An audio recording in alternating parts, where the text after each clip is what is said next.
Goedemorgen, LCC. Zullen we applaus voor de Heer geven? Amen.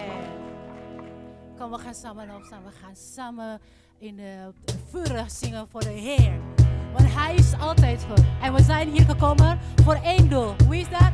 Alleen maar voor God Jezus. Amen. Yes. Wij zijn gekomen voor een ontmoeting met U. En wij verlangen met heel ons hart naar meer van U. Wat we willen dat U hier bent, hier ons hoofdlied is uw troon.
Oke, sama singnya Bina ya.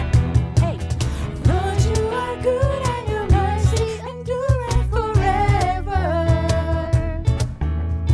Lord, you are good and your mercy endureth forever.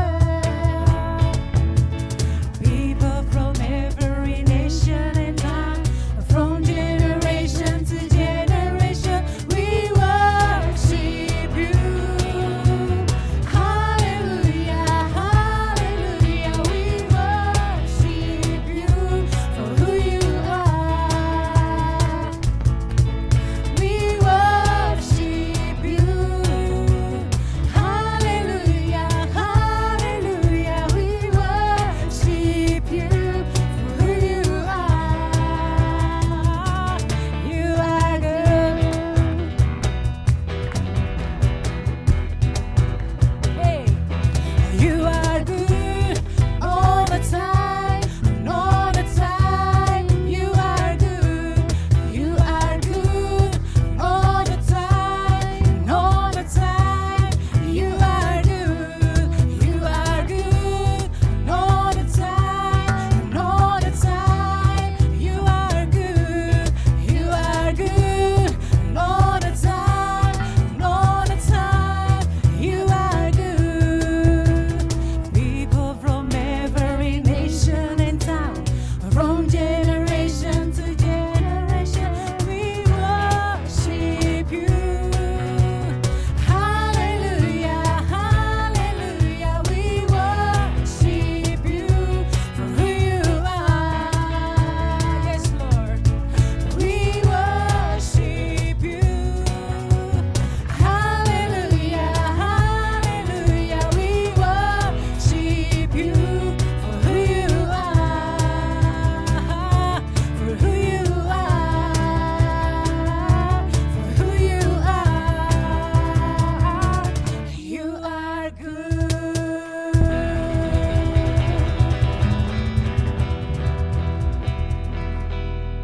You are so good, Father. And we waited allemaal dat Jezus is de overwinnaar, Vader. You are the winning of our heart, Father. You are the winning of this world, Father. You're gonna win this coronavirus, Father. In the name of Jesus, Father. In your name, Father. That everything will be okay. That there will be a brightness. Because you are the overwinning. Thank you, Lord Jesus.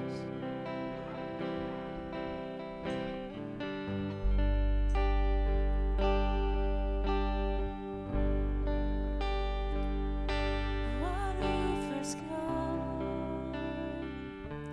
what tells you, what to provide, Him give flavor, elke storm verstilt, door de kracht van uw stem. Alles mag voor koning Jezus.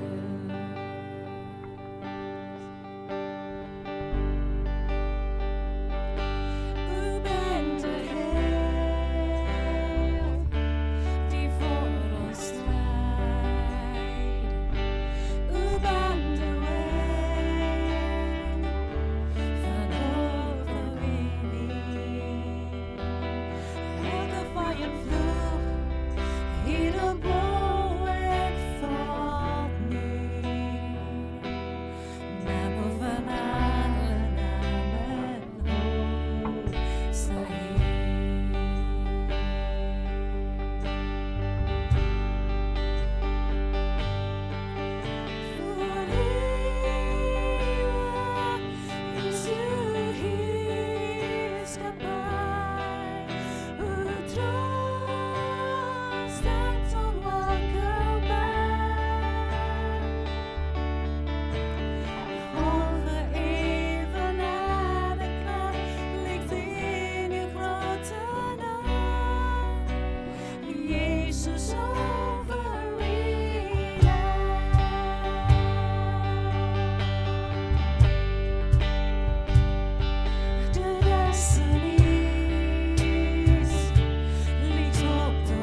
En daarom danken wij u, Heer, dat wij bij u mogen komen. Zoals we vandaag, Heer, bijeen zijn om u te loven en te prijzen. En zo we vandaag, Heer, om uw woord te horen, om uw bemoediging te horen. Maar bovenal, Heer, uw liefde te ervaren in ons leven. Dank u wel, Vader, dat u ons dienst wilt zegenen. En vragen uw hulp, Heilige Geest. Geef ons wijsheid, geef ons inzicht, Heer, om te begrijpen wat u wilt zeggen tegen ons. En dank u wel, Heer, dat u hier bent. In Jezus' naam. Amen. Allemaal goedemorgen. U ook, die thuis zitten, goedemorgen. Welkom in de dienst. Voordat ik verder ga met voordat ik ga preken, het woord van God gaat brengen, heb ik een gast hier in ons midden. En een dienstknecht van God. En ik heb me gevraagd om een getuigenis te geven over zijn gebeurtenis, wat er met hem was gebeurd. En de meeste van jullie kennen hem wel. En laten we hem welkom heten met hartelijk applaus voor de eer van glorie van God.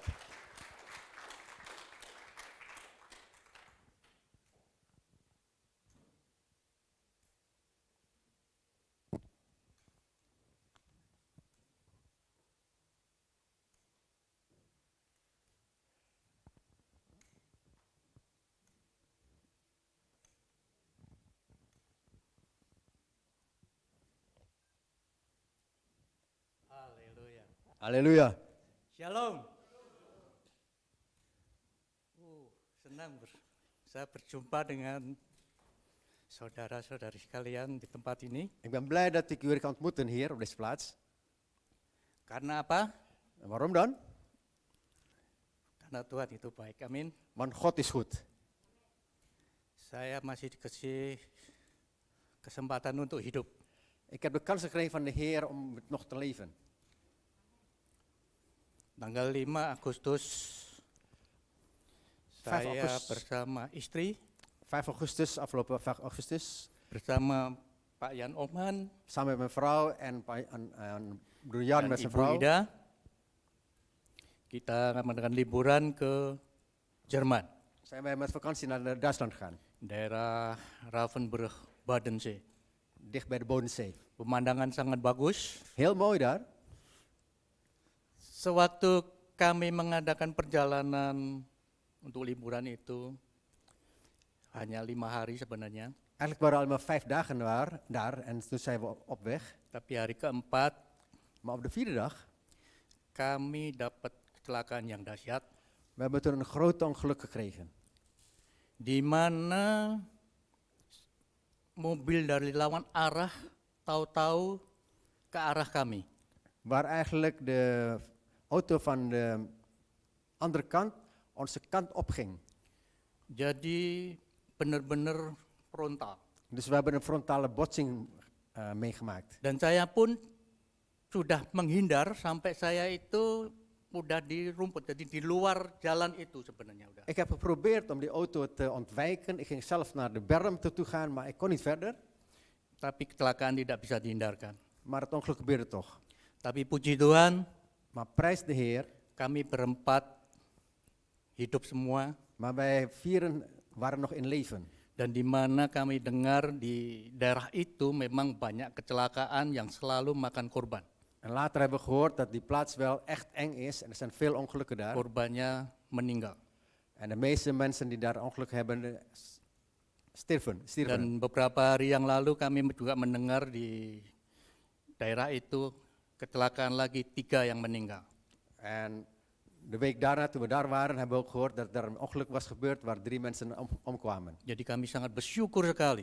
Dus we waren heel dankbaar Itu bahwa perlindungan Tuhan itu luar biasa. dat Gods bescherming zo Amin. ongelooflijk was. Selama kejadian itu saya melihat semua dan saya sadar. En ik zag die ongeluk gebeuren, want ik zag het gewoon. Jadi saya bisa mengatakan bahwa Tuhan itu hadir di tempat waktu kecelakaan, walaupun kita ada kecelakaan. Dus ik kan het met voluit mijn hart zeggen dat God daar aanwezig is, hoewel wij die ongeluk wel meegemaakt hebben. Kami berempat itu sadar semuanya. Wij waren met z'n vieren wel eigenlijk bij bewustzijn, we zagen het gebeuren. Dan tidak ada satu orang pun yang keluar atau meneteskan darah. Dus geen van ons was eigenlijk verwond dat er bloed uitkwam uit onze lichamen. Cuma saya merasakan, pertama kali yang saya rasakan, saya itu susah napas. Het enige wat ik heb ervaren is, ik kon moeilijk ademen. Jadi boleh dikatakan saat itu pergumulan yang berat antara hidup dan mati. Het was eigenlijk een eng moment, een zwaar moment. Het was eigenlijk het grens tussen leven en dood. Karena saya rasakan sakit sekali. Want ik voel die pijn en die druk op mijn borst. Saya cuma belajar mulai napas, menarik napas. Dus ik kon niets anders dan eigenlijk proberen toch adem te halen. Akhirnya mulai bisa stabil. En uiteindelijk heb ik toch tot rust kunnen komen. Waktu dalam perjuangan itu, saya melihat Pak Yan udah keluar dan dia teriak, tolong, tolong.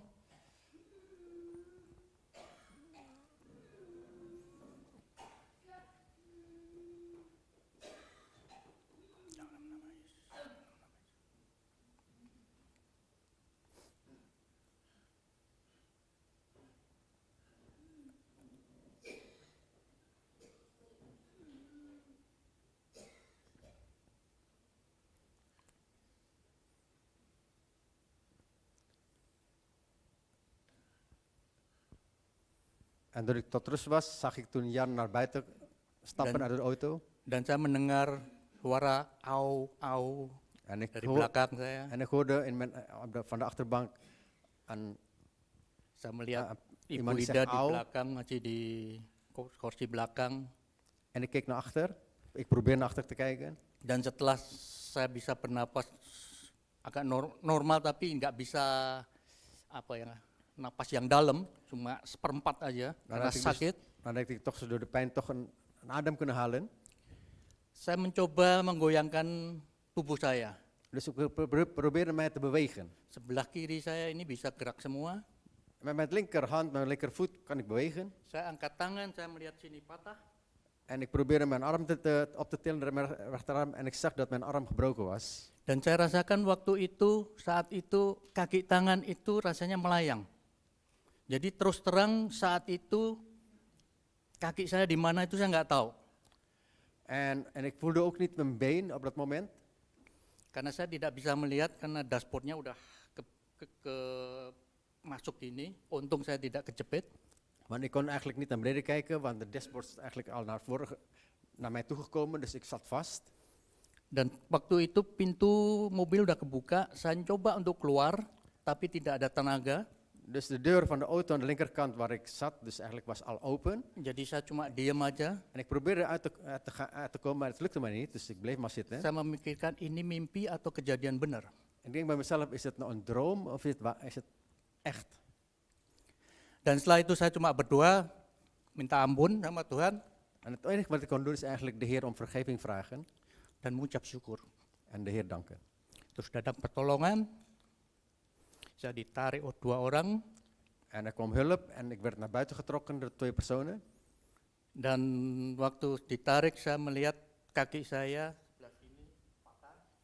En toen ik getrokken werd uit de auto en toen zag ik dat mijn rechterbeen ook was gebroken. Dan saya sukacita kaki saya masih ada. Maar Saya ik dank de Heer dat mijn been nog aan vast zit. Terus saya dimasukkan ke ambulan, dibawa ke rumah sakit. Ik werd in de ambulance gestopt. Dan semuanya saya sadar semuanya itu. Ik wist het allemaal wel. Saya melihat Ibu Lani udah ditolong di belakang mobil, tidur di atas rumput gitu. Ik zag dat mijn vrouw uit de auto was getrokken en ze lag daar op het gras. Saya melihat trauma helikopter, ambulan, mobil polisi dan brandweer. Ik zag de brandweerauto's, ambulance, helikopters. Sewaktu sampai di rumah sakit, turun dari mobil, saya cuma dikasih masker. En ik ben in het ziekenhuis aangekomen. Ik werd uit de ambulance uitgebracht en ik kreeg alleen een masker. Setelah itu saya nggak tahu apa-apa, saya bangun, saya itu kaget. Anak saya Natalia itu udah di samping saya. Pikiran saya itu kok cepet banget, sedangkan jaraknya itu 800 kilo. En toen ik de masker op kreeg, toen was ik weg. En het enige wat ik nog weet is eigenlijk, toen ik weer ontwaakte, was mijn dochter Nathalie aan mijn zijde. En terwijl eigenlijk de afstand tussen dat ongeluk. En waar Nathalie woont, is een Rijswijk, minimaal 800, 900 kilometer. Dus ik dacht, hoe kan dat dan? Jadi dia cuma bilang, "Pa, jangan gerak, jangan berkata-kata." Mijn dochter zei alleen maar, pap, blijf stilzitten, blijf niet bewegen en ga niet spreken. Dia tanya, "Papa tahu apa yang terjadi?" "Ya, saya tahu. Tapi keadaan sekarang tahu nggak?" "Enggak."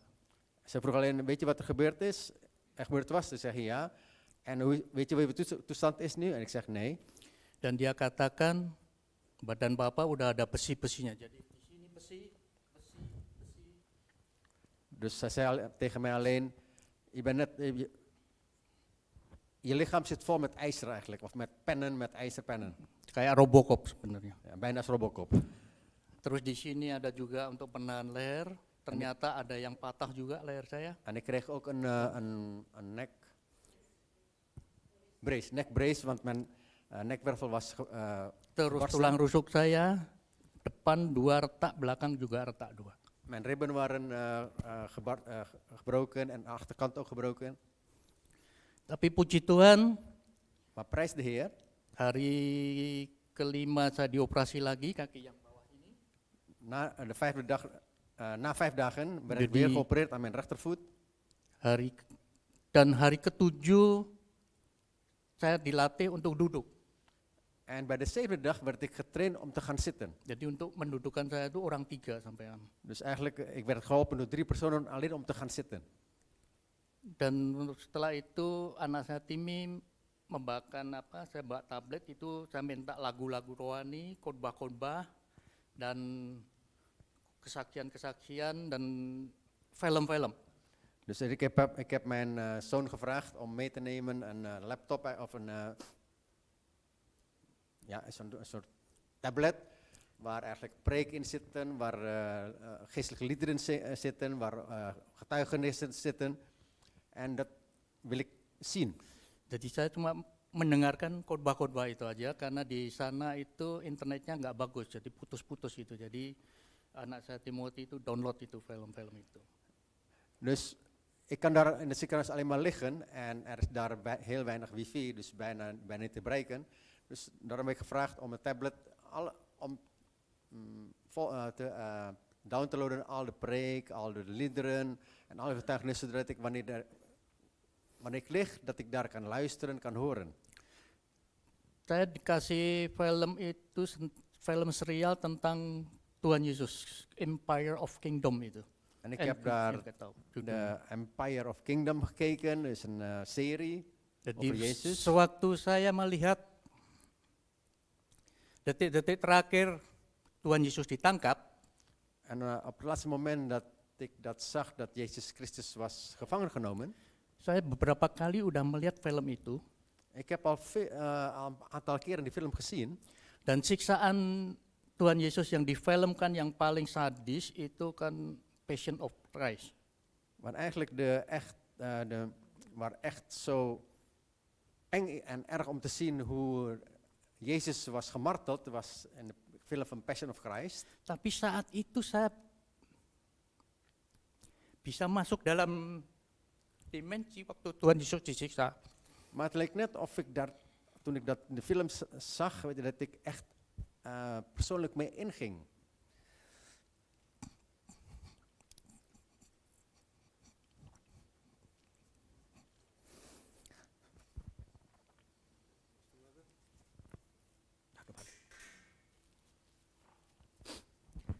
Jadi saat itu saya bisa menangis seperti anak kecil.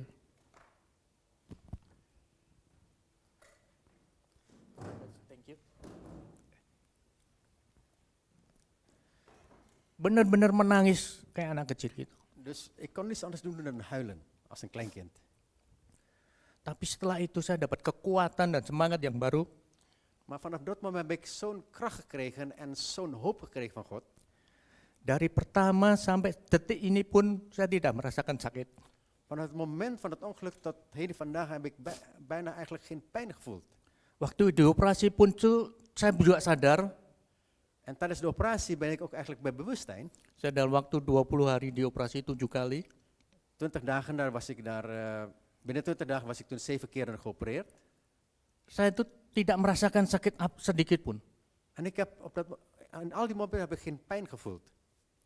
Malah sewaktu operasi, saya itu bisa mengucap syukur, bisa berdoa, karena saya sadar, tahu apa yang ya dengar ya gitu, seperti kaki saya dibor, dipalu, ditarik-tarik, itu saya merasakan semua. Ik heb zelf meegemaakt en ik heb zelf gehoord dat mij aan mijn voeten gewerkt werd, met een haak beslagen, geboord, getrokken, maar dan ook. Maar ik voel alleen maar de aanwezigheid van God door mijn gebed. Sampai semua perawat, dokter-dokter yang ngoperasi saya tuh terheran-heran, kok bisa begini? Dat zijn de doktoren en de zusters die hielpen, ze waren allemaal verbaasd. Saya waktu itu memang kesukaran bahasa. Want ik heb moeite met de taal in Duitsland. Saya cuma katakan God in me. Ik zeg tegen hun alleen maar, sama gerakan tangan gini saat menuju ke atas. en ik zeg alleen maar, God is in mij. En ik wijs naar boven. Dat is het enige wat ik tegen hun kan zeggen. Karena saya nggak bisa ngomong, saya kepengen kesaksian tapi saya nggak bisa ngomongnya. Ik wil mijn getuigenis aan de zuster en de dokter geven, maar ik kan geen Duits spreken. Sampai hari terakhir saya mau diterbangkan ke rumah sakit Belanda. En zelfs op de laatste dag toen ik eigenlijk werd teruggevlogen naar Nederland. Dokter yang operasi saya mengontrol luka saya, bekas operasi. De chirurg die mij geholpen heeft, die mij geopereerd heeft, die heeft mij gecontroleerd. Dan dia mengatakan gini, En hij zei deze. Semua orang komplain, au, au, au, au. Tapi kamu nggak pernah komplain dari pertama sampai sekarang. Hij zei, alle patiënten die ik heb geholpen, ze gaan allemaal klagen van pijn en pijn en pijn. En van jou heb ik geen enkele woord van pijn gehoord. Saya cuma teriak, haleluya, God bless you. En ik heb Otomatis. En ik heb tegen hem gezegd, halleluja, God zegen je. Dia sampai geleng-geleng kepala gitu. En hij schudde met zijn hoofd. Dan tiap kali, tiap saat saya selalu ditanya ada sakit, ada saya selalu jawab tidak ada. Sampai semuanya nggak percaya. Elke keer wanneer de zusters of de doktoren naar binnen komen en zeggen, heb je pijn? En ik heb elke keer toch zeggen, ik heb geen pijn. En ze waren nog steeds verbaasd. Dan mujizat yang lainnya lagi, Een ander wonder is, pernapasan kayak paru-paru saya kan juga kena. maar mijn longen waren ook beschadigd en was ook geraakt door die klap. Saya harus pakai masker untuk bantuan napas. Dus ik moest sehari 2 jam. Zo'n longbeademingsapparaat, zuurstofmasker gebruiken voor 2 uur per Dan dag. itu saya rasakan juga siksaan. En voor mij was het dan eigenlijk een marteling.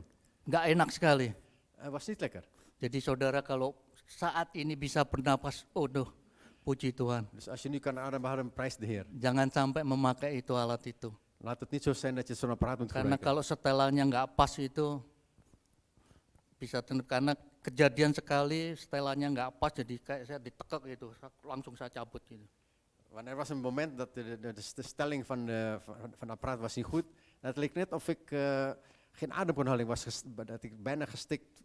Ik voelde dat ik stik, toen heb ik die apparaat weggetrokken. Jadi akhirnya dokter spesialnya datang dengan bawa peralatan semuanya. Dus die dokter kwam weer binnen. Dipikir saya nggak mau pakai alat itu. En hij dacht dat ik die apparaat niet wil gebruiken. Di echo dia jelaskan dengan tangan dan bahasa Inggris yang potong-potong. Dus hij probeerde mij uit te leggen in het Engels wat er gebeurde met mijn long. Dia sampai merengek-rengek saya untuk memakai, please help me. Bukan saya yang minta tolong dia, tapi dia yang minta tolong saya untuk memakai itu alat. Dat hij zelf aan mij smeekt, probeer, alsjeblieft wilt u deze apparaat gebruiken. Sehari 3 kali, sekalinya 1 jam, 1 jam. Dus uiteindelijk elke dag 3 keren van 1 uur. Saya pakai itu, ternyata cuma 2 kali dalam 1 jam, tapi rasanya lebih dari 1 jam kalau sekali pakai. En die apparaat was niet fijn om te voelen. Dan saya cuma berdoa dan benar hari kedua saya rasakan saya narik napas itu udah panjang bisa. En het bleek heeft geholpen. Na een aantal dagen, na de derde dag kon ik lekker ademen. Tapi dokter belum percaya, saya masih pakai hari ketiga, keempat, hari keempatnya saya pakai sampai 2 jam lebih, 2,5 jam kira-kira. Dus de derde dag heb ik nog gebruikt, de vierde dag heb ik nog iets langer gebruikt. Dan puji Tuhan, hari kelimanya saya udah tidak pakai lagi. En de vijfde dag heb ik die apparaat niet meer, hoef ik die apparaat niet meer te gebruiken. Itulah Tuhan yang begitu baik, yang begitu memperhatikan kita asal kita benar-benar percaya kepada-Nya. Dat is onze God, die ons helpt, die ons op ons let wanneer wij in Hem geloven. Kadang-kadang kita kalau sehat ini uang segala-galanya. Vaak wanneer we gezond zijn, denken we geld is alles. Memang semuanya butuh uang. Klopt, iedereen heeft geld nodig. Tapi sewaktu kita merasakan di ranjang rumah sakit itu, Maar wanneer je ligt in het ziekenhuis, uang tidak ada artinya. dan heeft geld geen betekenis. Dan selama saya di rumah sakit, hampir kurang lebih di Jerman 1 bulan, di Belanda 10 hari, dan direvalidasi ya hampir total 3 bulan. Dus na een maandje in Duitsland in het ziekenhuis, 10 dagen in Nederland en een revalidatie, dus ongeveer bijna dan 3 maanden. Totaal. Banyak sekali pelajaran-pelajaran Tuhan yang saya terima. Er is veel leer van de Heer die Hij mij heeft gegeven. Yang paling saya terima itu adalah mengenang peristiwa apa yang dialami Ayub. Karena Ayub, Het ergste wat bij mij gebleven was, is eigenlijk de gebeurtenis wat met Job was gebeurd. karena saya mengalami itu walaupun keadaannya tidak separah Ayub. Hoewel het niet zo erg als Job, maar het lijkt net of ik Job ben die het meemaakte. Dan ayat yang mengena itu Ayub 2 ayat 10b En wat bij mij gebleven is, bij Job 2 vers 10, yang bunyinya, apakah kita mau menerima yang baik saja, yang baik dari Allah, tetapi tidak mau terima yang buruk. is het zo dat wij alleen maar de leuke dingen van God willen hebben en niet de niet leuke dingen. Jadi dengan kata lain, kita semua, baik orang Kristen, orang non-Kristen, orang kaya, orang miskin, pejabat, pendeta, siapapun dapat bisa mengalami hal-hal yang tidak enak. Hoewel we christen zijn of niet christen, hoewel we rijk of arm, hoewel we een dienstknecht van God zijn of wat dan ook, wij kunnen dingen meemaken dat niet leuk zijn. Jadi selama kita hidup, sisa hidup kita yang tinggal sedikit, Dus zolang wij leven, het restant leven dat we nog hebben, gunakanlah hidup kita yang benar-benar menjadi pelayan Tuhan atau pelaku firman Tuhan. gebruik het restant van je leven echt als een dader van het woord. Setiap orang menghadapi kematian. Uiteindelijk moet iedereen sterven. Kapan kematian itu datang kita tidak tahu. We weten niet wanneer wij geroepen worden. Jadi sekali lagi gunakan kesempatan yang ada ini benar-benar Dus nogmaals, mengandalkan Tuhan. benut de tijd dat God nog geeft.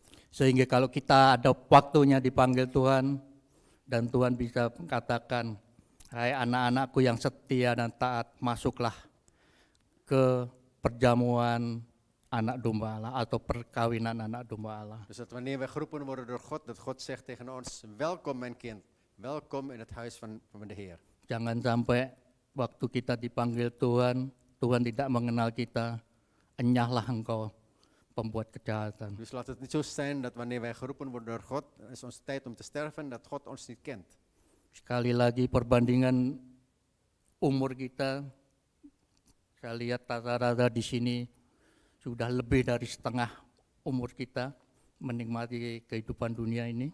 Dus wij die hier zitten, de meeste van ons hebben meer dan de helft van ons leven geleefd al. Dibandingkan dengan apa yang kita terima, hidup yang kekal. En vergeleken met het leven dat wij straks, het eeuwige leven krijgen dat we van God krijgen. Jadi kita harus benar-benar mengandalkan Tuhan. Dus daarom moeten we het restant leven dat we nog hebben echt afhankelijk zijn van God. Amin. Amen. Sekian kesaksian saya. Tot zover mijn getuigenis.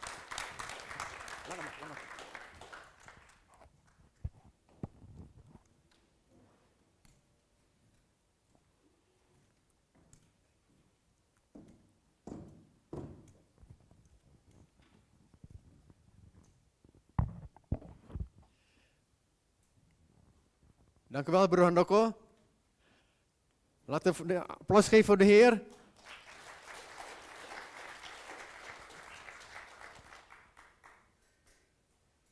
heeft een situatie meegemaakt waar de meesten van ons eigenlijk prijs de Heer, niet zullen meemaken. En ik hoop ook nooit zullen meemaken. Maar in al die dingen dat wij meemaken in ons leven, God heeft een bedoeling ervoor. God heeft hem beschermd, God heeft hem nieuwe hoop gegeven, God heeft hem kracht gegeven. En zo is hij een zegen voor ons allemaal. En hij is ook een voorbeeld voor ons allemaal. Want wij weten niet wat er gebeurt, of zal gebeuren.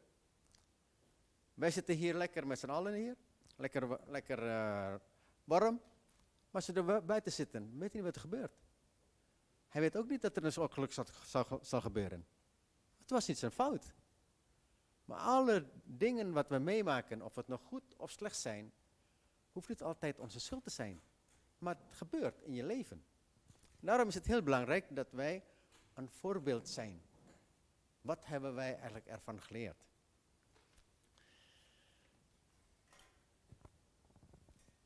En daarom is mijn titel vandaag ook een voorbeeld zijn.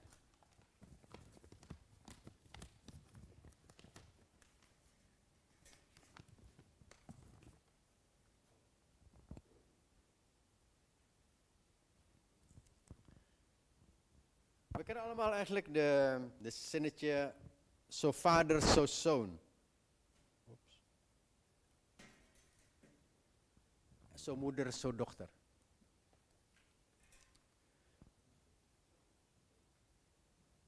Wat willen wij onze kinderen nalaten? Wat willen onze kinderen meegeven? Zo vader, zo zoon. Een zoon kijkt op naar de vader. De zoon gaat het voorbeeld nemen wat de vader doet. Zoals Timmy heeft gehoord, de getuigenis van de vader. Hij heeft alles meegemaakt. En dat is een goed voorbeeld voor Timmy. Wanneer hij straks in een situatie zit waar hij niet uit kan komen, denkt hij terug aan de woorden van de vader. Kijk naar de Heer en blijf hopen op de Heer. En zo in Timotheus 4 vers 12, Paulus zei tegen Timotheus,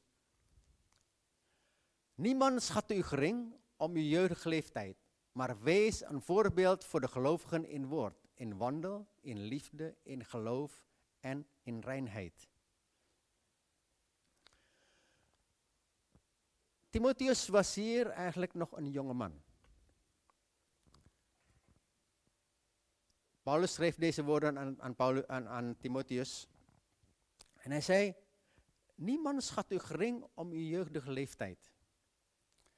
Met andere woorden, Paulus zegt tegen Timotheus, wees niet bang, alhoewel je nog jong bent.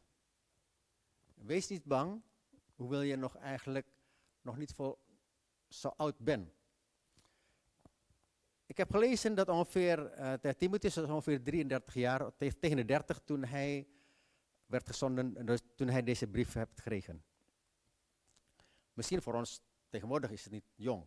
30 jaar, oké, is al volwassen. Maar in die oude tijd is 30 jaar nog jong voor een dienstknecht van God. Maar Paulus zegt tegen Timotheus, niemand schatte u gering om uw jeugdige leeftijd. Hij zei tegen Timotheus, kijk niet naar je leeftijd, maar kijk met wat jij doet, hoe jij bent en hoe jij moet doen. En daarom zegt hij, maar wees een voorbeeld. Wees een voorbeeld. En er zijn 5 dingen wat behandeld wordt. Ik zal proberen om snel doorheen te gaan. En het eerste is het voorbeeld in woord. In Spreuken 18 vers 21 staat, op de tong liggen zowel dood als leven. Wie aan een van beide de voorkeur geeft, zal de vruchten daarvan plukken. De tong is een kleine onderdeel van het lichaam, maar het is een scherp onderdeel. Wij kunnen met onze tong leven geven, maar wij kunnen met onze tong ook iemand doden. Wij kunnen met onze tong iemand verwonden, maar wij kunnen met onze tong iemand healen. Tong is een scherpe onderdeel van ons lichaam. En daarom zegt Paulus tegen Timotheus, wees een voorbeeld in woord. Wees een voorbeeld hoe jij spreekt. Wees een voorbeeld met de woorden die je gebruikt. Wees een voorbeeld hoe jij met iemand spreekt. Tegenwoordig is vloeken normaal.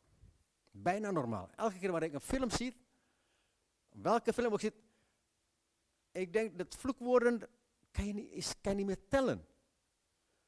Toen ik nog klein was, elke keer wanneer ik vloek, ja, eerlijk gezegd, ik heb gevloek. Als ik vloek, dan zegt mijn vader altijd, ophouden. Ophouden, doe dat niet meer. Vroeger was vloeken iets wat niet goed is. Maar tegenwoordig is vloeken bijna normaal geworden. Als ik zo naar de film zie en hoe ze gaan vloeken,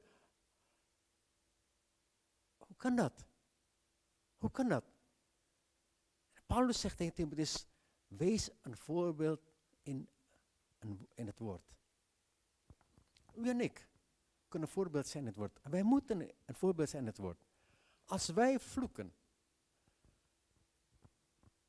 dan moet je niet verbazen dat je kinderen ook gaan vloeken. Je kan wel boos worden. Je kan wel zeggen, ja, je mag niet vloeken. Maar als je het doet, dan doet je kinderen het na. Ze nemen je voorbeeld na. Je bent het voorbeeld voor je kind. Voor je vrienden, voor je collega's. Daarom begin bij jezelf om met het woord op te letten. Kijk uit met wat je spreekt. Het geeft invloed.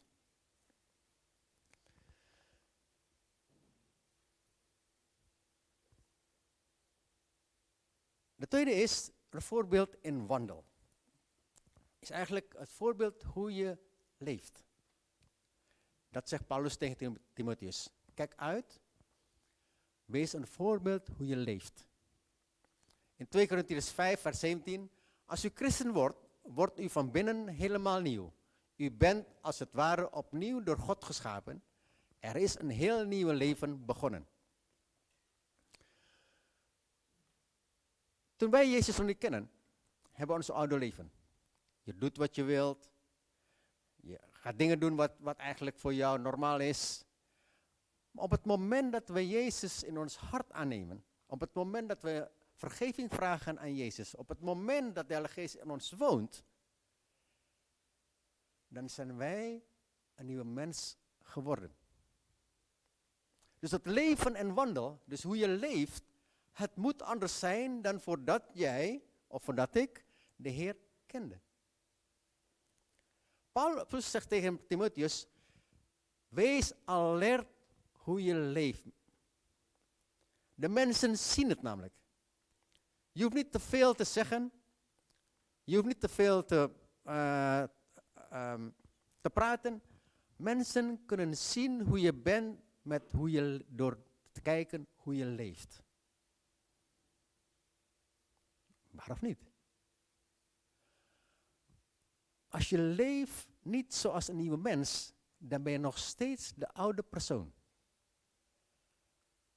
Paulus was heel duidelijk tegen Timotheus.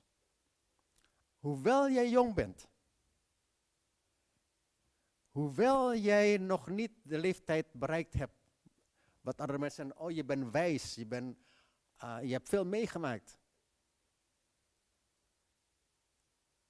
Ondanks dat, je moet wel een voorbeeld zijn. Voorbeeld in het woord en voorbeeld in wandel. Want jij wordt gezien door mensen. Weet je wat ik vaak heb gehoord? Dat sommige mensen bang zijn of geen zin hebben om christen te worden als ze zien het leven van sommige christenen. Hoe ze leven, hoe ze spreken, wat ze allemaal doen. Dan zeggen ze altijd tegen mij, wat is dan het verschil tussen een christen en ik, die niet in God gelooft? Het enige wat ik kan antwoorden is, de daden wat die mensen doen, is hun eigen verantwoording. Maar God vraagt alleen je hart, zodat jij gered wordt. Dat is het enige wat ik kan geven. En terwijl God vraagt eigenlijk, wij moeten een zout der aarde, licht in de wereld en zout van de aarde zijn. Dat is Gods vraag. God vraagt aan ons. En als wij leven niet zoals God wil, dan zijn wij niet zout van de aarde. Zijn wij niet het licht van de wereld. Dus wij moeten voorbeeld zijn in wandel. De derde wat Paulus zegt tegen Timotheus is, voorbeeld in liefde.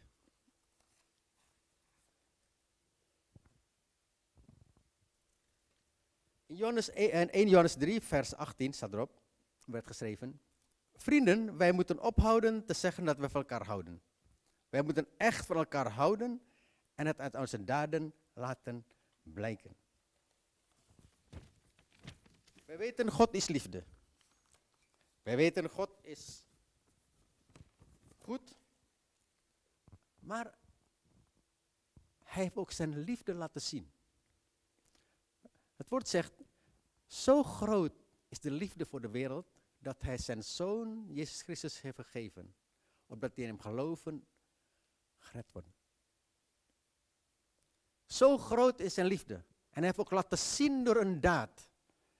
Wat hij heeft gedaan. Hij heeft zijn Zoon gegeven. Eigenlijk heeft hij zichzelf gegeven. Door zijn Zoon Jezus Christus. Dus als wij christenen alleen maar zeggen, ik hou van je, maar je hebt geen daad verricht. Je doet er niks aan. Dan zegt het woord, wij moeten daarmee ophouden. Liefde is goed.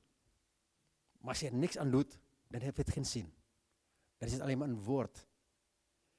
Maar het woord moet een daad worden. Dat is wat Paulus zegt tegen Timotheus.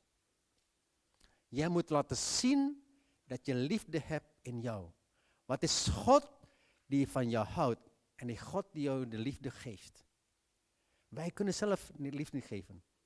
Maar omdat God in ons woont, omdat God van ons houdt, kunnen wij liefde geven. En dat kunnen wij allemaal. Dat is zeker. Dat is het woord van God. Wij kunnen dat door God. Wij kunnen dat omdat de Heilige Geest die in ons woont, het kan doen. In Johannes 4, vers 7, vrienden, laten wij elkaar lief hebben, want de liefde komt van God. Wie lief heeft, is uit God geboren en kent God. Wij kunnen niet zeggen dat we iemand houden als wij kunnen niet van God houden als we zeggen, ik kan die persoon niet lief hebben. Het woord zegt, hoe kan je God lief hebben die je nog nooit hebt gezien, als je zegt, ik kan die persoon niet lief hebben, terwijl je hem wel ziet. Heftig, hè? Heftig. Maar zo is onze God. Onze God houdt van iedereen. Wij waren niet allemaal lammetjes geweest. We waren vroeger wolven. We waren al niet meer braaf geweest. Vroeger waren wij misschien dieven geweest, we leugenaar geweest. Ik althans wel. Maar allemaal niet goed. Maar zo groot is zijn liefde, dat hij gekomen is, zodat wij een nieuwe mens worden in hem. Paulus zegt tegen Timotheus, je moet de liefde tonen die ik jou heb gegeven. Het moet een motivatie worden voor jou om de liefde van mij door te geven aan de mensen. En onze houding toont de karakter van de vruchten van de Heilige Geest. Dat moet het zijn. Onze houding moet de karakter van de vruchten van de Heilige Geest laten zien. Galaten 5, vers 22.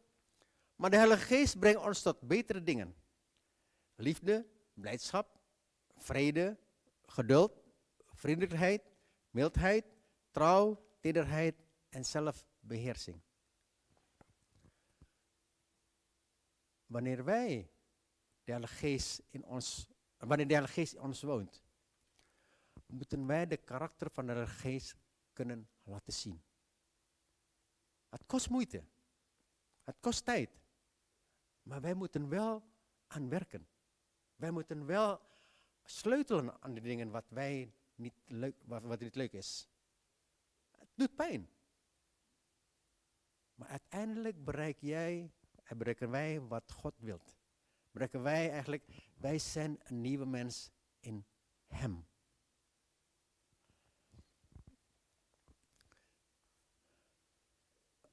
Hij zei ook tegen Timotheus, je moet een voorbeeld zijn in geloof. De volgende slide.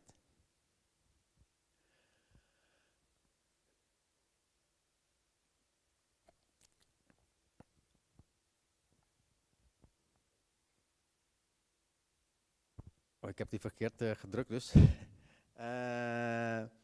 Colossenzen 3, vers 22 tot met 24.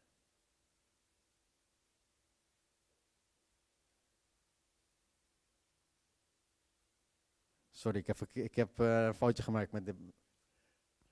Colossenzen 3, vers 22 tot met 24 werd geschreven. Slaven moeten hun meesters altijd gehoorzamen. Probeer het hun niet alleen naar de zin te maken en als zij op u letten, maar voortdurend met een bereidwillige houding en ontzag voor God. Wat u ook doet, doe het van harte, alsof het voor de Heere is en niet voor mensen. U weet immers dat de Heere u zal belonen met een deel van de erfenis, want u dient de Christus als Heere. Voorbeeld in geloof. Wij moeten dingen doen alsof wij voor de Heere doen. Colossenzen zegt, slaven moeten hun meesters gehoorzamen. Onze meester is de Heer Jezus. Wij zijn eigenlijk zijn kinderen. Je kan rustig zeggen, wij zijn de slaven. Wij moeten hem gehoorzamen. Maar wordt gezegd ook, wij moeten niet gehoorzamen zoals de gewone slaven. Zij doen alleen hun best wanneer hun meester hun oplet. Wij moeten als kinderen van God zijn. Hoewel niemand op ons let, doen wij onze best. En wij moeten een houding hebben, zoals een kind van God. En ontzag hebben voor God. Wij moeten met plezier in ons hart hebben, met onze dingen wat wij doen voor God. Of het nou in de kerk is, of op het werk, of thuis. Als wij in onze gedachten vasthouden, ik doe het voor de Heer. Het brengt jou plezier.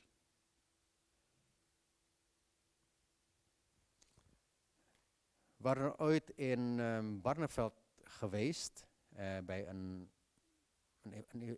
evenement of een seminar. En een van de sprekers was toen Jeffrey Rahmat. En ging over leiders. En toen gaf hij een voorbeeld. Of een gebeurtenis. Het gaat over hoe je als een knecht van God of een kind van God en het huis van God moet gedragen.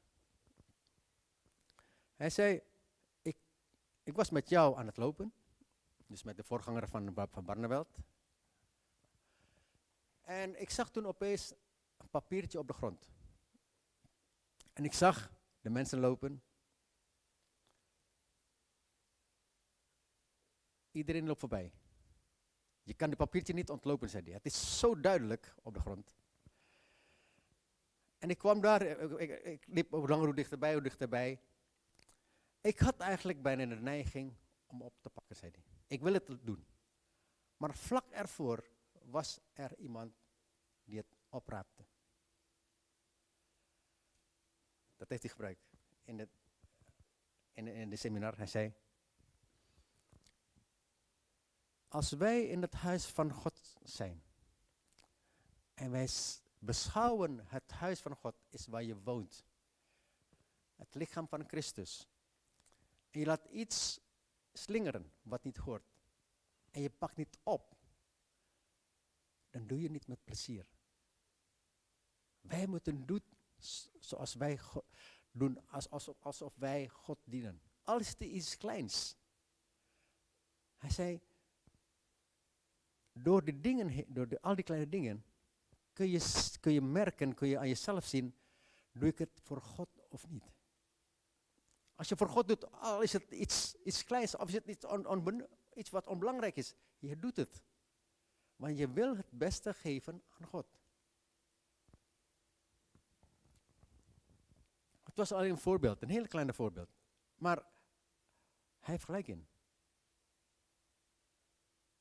Als wij in het huis van God niet zo oprecht bezig zijn. En we zijn niet opletten voor kleine dingetjes.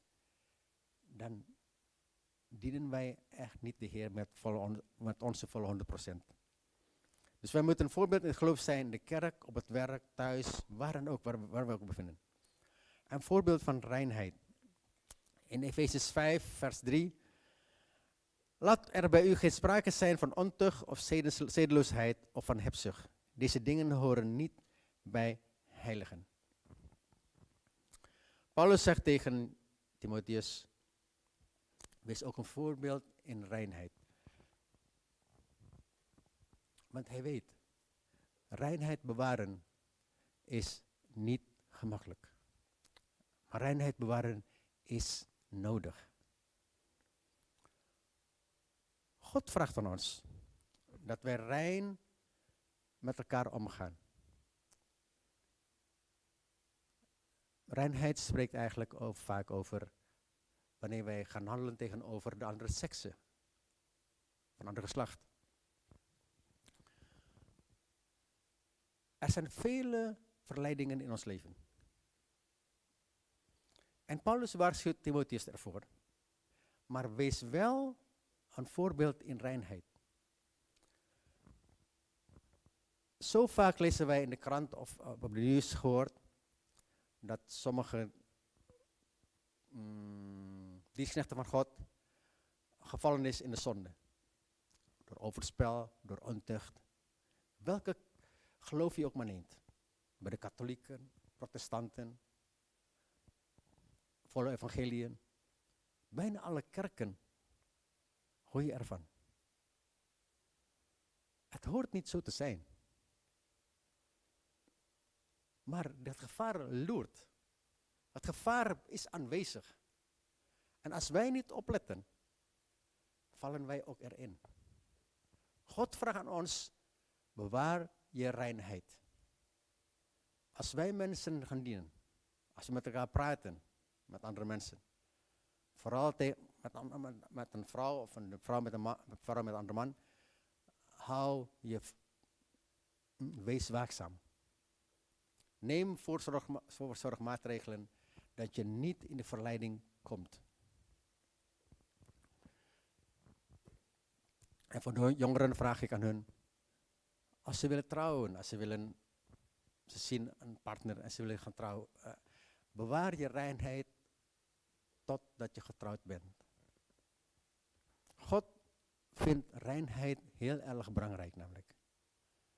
Of je nou jong bent of oud bent. Reinheid is iets groots belangrijk in de ogen van God. Daarom moeten wij echt waakzaam voor zijn. Dus de conclusie is eigenlijk, wil je dat mensen u als christenen serieus nemen?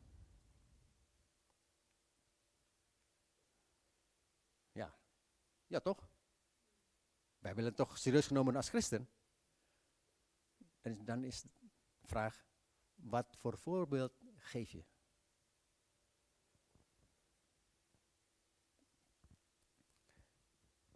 Want iedereen is een voorbeeld. Sommigen goed, sommigen slecht. Maar Paulus zegt tegen Timotheus, wees een voorbeeld in woord. Wees een voorbeeld in het wandelen, in het leven, hoe je leeft. Wees een voorbeeld in liefde. Wees een voorbeeld in geloof. En wees een voorbeeld in reinheid. Ik vraag het team misschien naar voren te komen. Want wij als christenen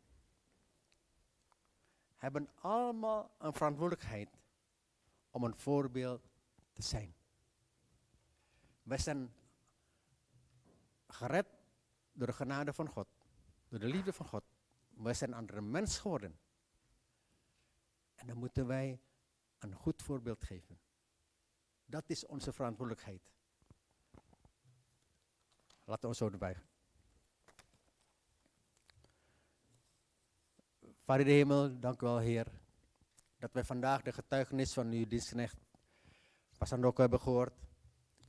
Dank u wel, Vader, dat wij het voorbeeld mogen nemen van hem toen hij dat meegemaakt had. Het ongeluk wat hij meegemaakt had met zijn vrouw en de vrienden. Heer, u hebt hem geen moment losgelaten. U bent bij hem gebleven. En dat is het voorbeeld wat hij wil geven aan de mensen. Houd vast aan God. Want hij is een persoon, hij is een God die je nooit achterlaat. En dank u wel, Vader, dat we ook vandaag het woord hebben gehoord. Wat Paulus tegen Timotheus heeft gezegd. Om voorbeeld te zijn in alles. Wij zijn uw kinderen, christenen, die in u geloven. En u vraagt van ons om een voorbeeld te zijn. En u bent het voorbeeld, Heer Jezus. U bent het voorbeeld. En dank u wel dat wij die kan overdragen aan andere mensen. Dank u wel, Geest, dat u daar ons helpt. En als we het zwaar hebben, als we het moeilijk hebben, Heer, om dingen los te laten. Heilige Geest wilt ons helpen om het te kunnen loslaten. En u te gehoorzamen. In Jezus' naam. Amen.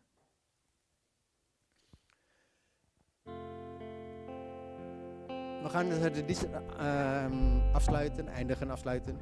Ik nodig u allemaal op te staan.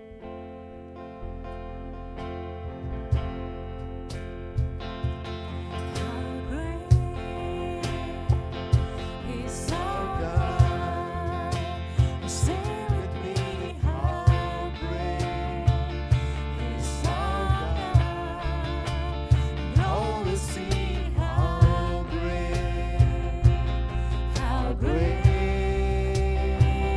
is our God.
bent een grote God.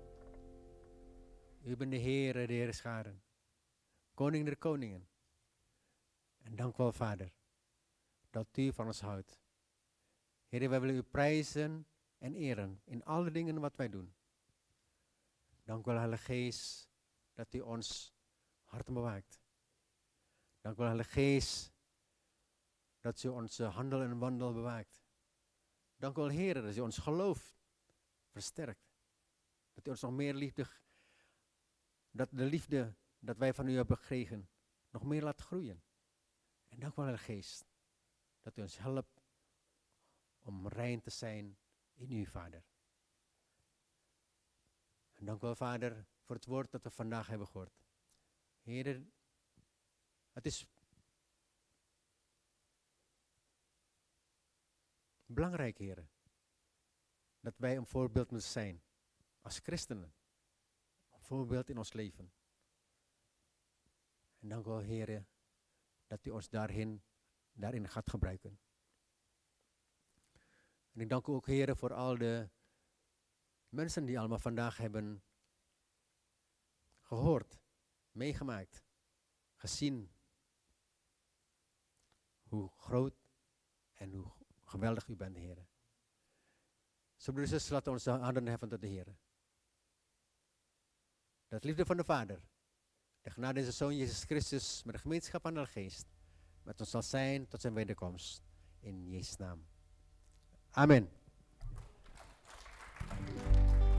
God zegen en nog fijne zondag.